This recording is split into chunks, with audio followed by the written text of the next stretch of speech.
Apakah para bunda sudah pernah mendengar istilah stunting? Lalu apa sebenarnya stunting itu? Stunting adalah keadaan tubuh yang sangat pendek dilihat dengan standar baku WHO MGRS atau Multicenter Growth Reference Study. Jadi stunting adalah kondisi gagal tumbuh pada anak balita akibat kekurangan gizi kronis sehingga anak menjadi terlalu pendek untuk usianya atau yang bisa dinamakan dengan kerdil.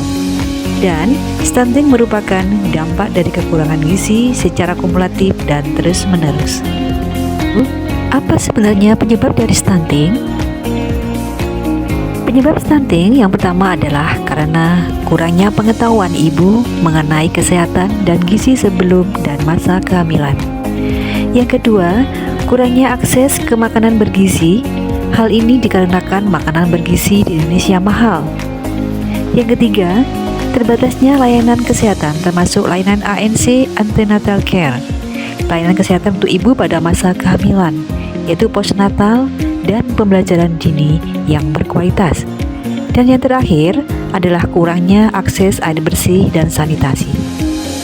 Dampak stunting ini bisa berakibat dua hal, yakni dampak jangka pendek dan dampak jangka panjang.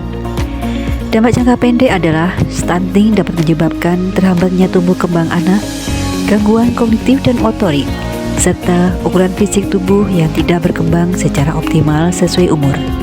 Sedangkan dampak jangka panjang diantaranya adalah 1. Penurunan kemampuan kognitif, kinerja dan pendidikan. Yang kedua, dapat meningkatkan resiko penyakit kronis di masa depan. Dan yang ketiga, dapat menghambat perkembangan otak yang berdampak pada kualitas belajar dan prestasi akademi anak. Hal yang bisa dilakukan untuk pencegahan stunting. Yang pertama, ibu hamil makan lebih banyak dari biasanya. Yang kedua, mengkonsumsi tablet tambah darah. Yang ketiga, melakukan IMD atau inisiasi menyusui dini. Yang keempat, atasi kekurangan yodium. Yang kelima, pemberian ASI eksklusif usia 0-6 bulan. Yang keenam, pemberian ASI hingga 23 bulan didampingi dengan MPASI. Yang ketujuh, menanggulangi kecacingan. Yang kedelapan, memberikan imunisasi dasar lengkap. Yang kesembilan, perhatikan akses terhadap air bersih. Dan yang kesepuluh, gunakan selalu jamban yang sehat. Ini adalah salah satu contoh menu tambahan pada berita yang dapat dilihat sebagai berikut. Adapun panduan pemberian MPASI pada balita dapat dilihat sebagai berikut. Sekarang tentunya sudah lebih paham dan mengerti bagaimana dan apa sebenarnya stunting itu.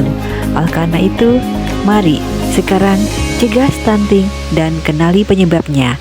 Anak sehat, anak cerdas, anak kuat.